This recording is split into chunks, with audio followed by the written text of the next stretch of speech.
Hey guys, Thomas here again. Welcome back to another video. Today we're going to be talking about a really expensive item for your desk setup. This right here is the Logitech Herman Miller Embody Gaming Chair. Now I've been using this chair for roughly a year now, so I have a pretty good idea of what it does well and what it doesn't do so well. I'm going to break this video down into 4 main parts. First, a quick but important history of this chair, what I like about it, what I don't like about it, and whether or not I recommend it. Spoiler alert, the answer is, it depends.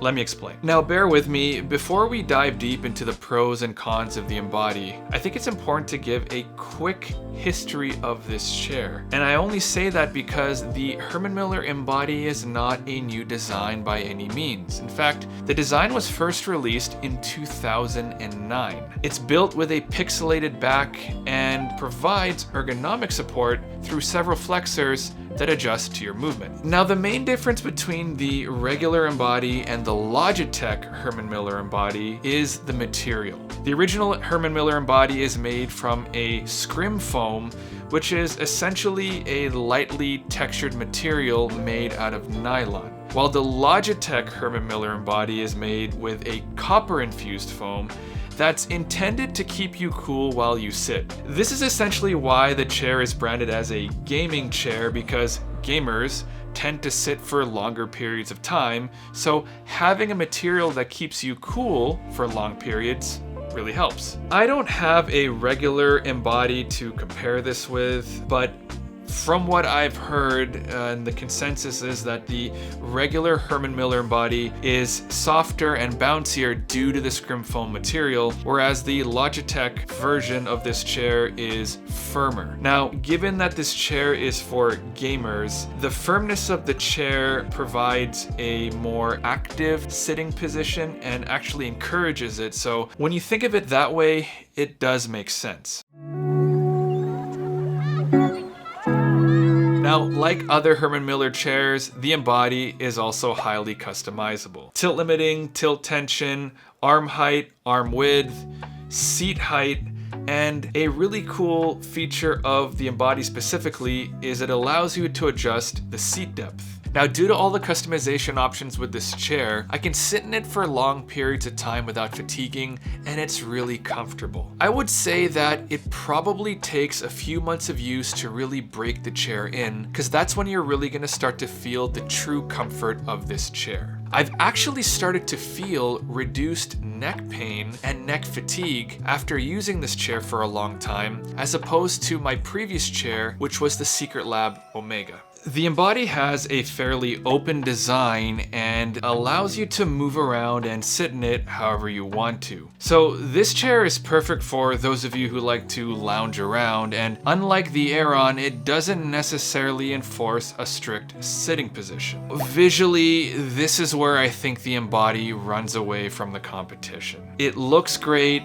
and immediately makes a statement when seen in front of your desk. Now, looks are of course subjective, but you can't deny that it has an extremely unique design, and when compared to other chairs, really stands out from the competition. Overall, the build quality is great and the construction feels solid. The Embody arrives fully assembled right from the factory to your doorstep. It's a really cool thing to just open up the box, wheel the chair out, and begin using it right away. Now, with great packaging comes great warranty. Well, maybe not all the time, but in Herman Miller's case, it does. The Embody comes with a 12-year warranty on all parts. So Herman Miller does stand behind the construction, the durability, and the lifespan of the chair. Not everything, however, is wine and roses with the Embody. If you have a carpeted room like me, you might find moving around this chair a little irritating. When you're not sitting in the chair and you want to move it around, your first instinct might be to grab the chair arm and pull it towards you or push it away. That's just normal. But because the chair arms on the Embody move in and out, grabbing it by the chair arm actually moves it out of position due to the friction from the carpet. The chair might end up moving, but you'll have to end up readjusting the chair arm again when you sit back down. Because of this, when I move the chair around in this office, I grab it by the spine first and move it around that way. But if you have a hardwood floor, you're probably fine on this one. Next, for those of you who have pets that shed, one thing you need to know about this chair is that it attracts pet hair like crazy. I have a corgi named Owen. He sheds a lot and his hair ends up on this chair. It ends up on the seat, it ends up on the backrest, and a lot of his hairs end up between the seat and the backrest. I end up having to clean this chair at least a couple of times a week just to counteract this. It is something for you to know and to note down if you have pets that shed. Just want to point this out. It is a thing that you'll have to deal with. One thing you might not know about this chair is it is actually fairly noisy. The chair just creaks a lot, and I suspect it's because of the flexors and the material used to build the chair.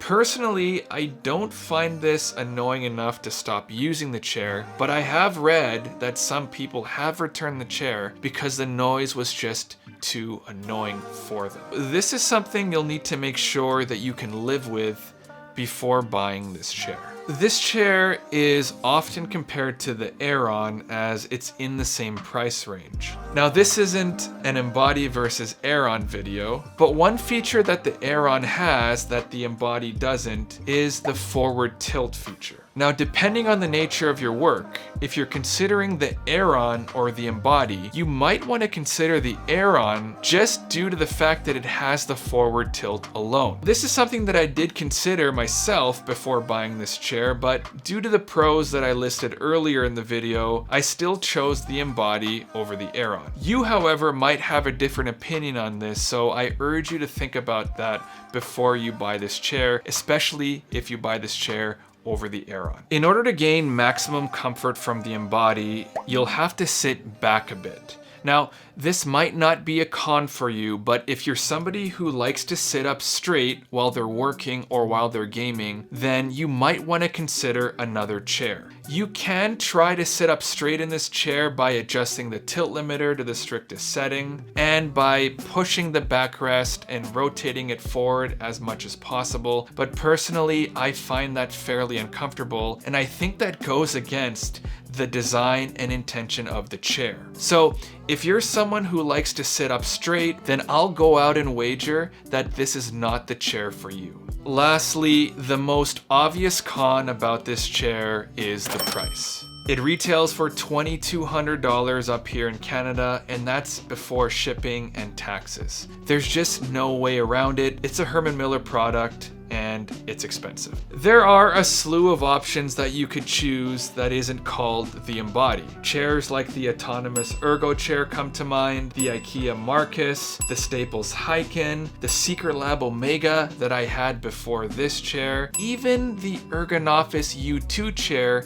is less than half the price of this chair, and it's an Ergonoffice product. And because the price is so steep, the cons of this chair stand out even more. If this chair costs the same thing as a Staples Hyken or an IKEA Marcus, then I could probably look past most, if not all of the cons that I listed against this chair. But you're paying a lot of money for this, and you want your money's worth. Seriously, at this price, this chair should be damn near perfect for you. And on top of all of that, because the price is so steep, it might even take away from you buying other parts of your setup.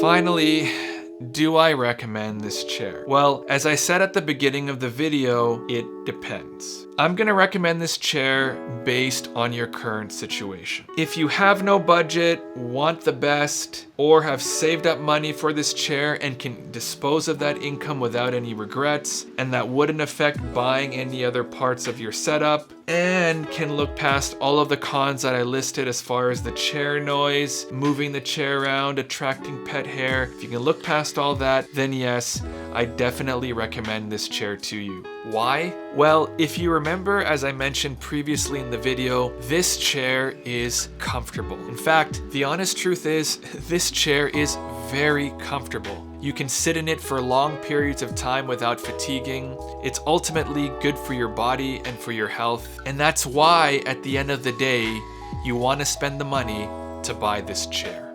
For everyone else, no, I do not recommend this chair. I'd recommend going for a different ergonomic chair that costs less. And spoiler alert, as we've talked about, there are a lot of them. I do think that the chair is one of the most important parts of your desk setup. But if there is no other desk setup for it to belong to, then you should probably start considering other options. That's it, guys. I hope this video has helped you make up your mind on this chair. If you liked it or it helped you out, please hit the like button and please consider subscribing. I've got some new tech content, desk setup, and gaming content planned, so please stay tuned for that. As always, thank you very much for watching, and I'll catch you in the next one. See ya.